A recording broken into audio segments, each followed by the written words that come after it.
Hey guys, welcome back to another video. In this one, I'm going to tell you my thoughts on Season 1 of the anime Demon Slayer, Kimetsu no Yaiba. I'm going to talk about three main points, really. I'm going to talk about the characters, the plot, and the action sequences. As far as the characters go, I think the characters are great.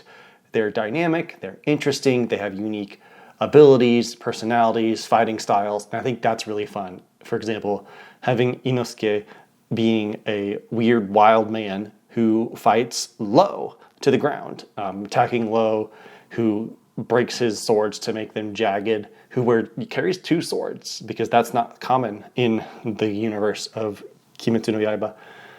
Having Tanjiro be one who fights very logically and thoughtfully and plans ahead is very counterintuitive to the typical shonen protagonist. He's much more like Deku from My Hero Academia than Luffy from One Piece, or Goku from Dragon Ball, or Naruto from Naruto, and I can rattle off a dozen more who are unlike Tanjiro.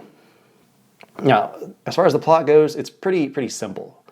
It's this young boy Tanjiro. His family is killed by demons, and his sister, the sole survivor, is turned into a demon. So he trains for 2 years so that he can start slaying demons and figure out a way to turn her back.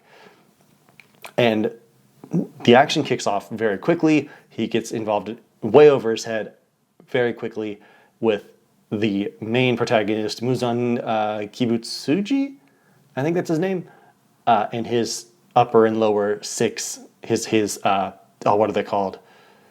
I'm blanking on the name. I'm going to flash it on screen in text. But the 12 strongest demons, he immediately runs into a former one of them and then the actual lower number 5. And so that makes for some really interesting dynamics because he's all of a sudden thrust into the middle of this by no will of his own. He kind of wants to be there, but he doesn't actively seek out the trouble. Whereas all the other characters, the Hashira, are trying to slay Muzan, but they're just barely figuring out who he is, where he is, what he's doing. And so the plot is interesting. The character arc, the plot is very interesting. The arcs are very fast paced, more akin to My Hero Academia than to a Goliath like One Piece or Naruto or Bleach. Each arc is only 3 to 4 episodes on average. And that makes for some really fast-paced action, which just gets me to my final point, the action sequences. The battles in this series are beautiful. From the animation and the colors of the various breathing styles to the tense stakes involved. For example, when Tanjiro is injured by the arrow demon and the little ball demon girl, that injury carries with him into the next arc. And so he struggles to fight Kyogai, the drum demon, because he has a injured leg and some broken ribs. And so you feel that there's tension there, there's drama there when he's fighting Kui, the lower number 5 in the Natagumo mountain arc.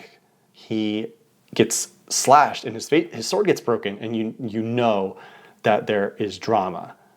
There are stakes involved. He could get badly injured, and that makes the fight so much more interesting because there's so many other animes where Deku uses 100% smash and breaks his arm and it turns all dark purple, but then he just continues to smash with that arm and win. And so you feel like, yes, you're saying there are consequences to these actions, but you're not showing that there are. Whereas in Demon Slayer, it's very obvious that he's affected by the injuries that he's sustained and the stakes involved. So I highly recommend giving Kimetsu no Yaiba Demon Slayer a shot. It's available on Funimation. You might be able to find it on CruncyRoll. I'll put some links in the description down below for some places that you can check it out. But I encourage you to go watch it for yourself. If you have any other questions about Demon Slayer or any other anime, whether it's about specific characters or arcs or battles, specific manga that you want me to, or anime that you want me to check out, leave those in the comments down below. Tune in this Friday for part 2 of checking out my gear. I'm going to show you my other camera that I use. It's the Canon EOS 6D to give you a teaser. It's a full frame, really nice $1,800 camera. So tune in Friday for that. Like, comment, subscribe, and I'll see you guys in the next video. Peace.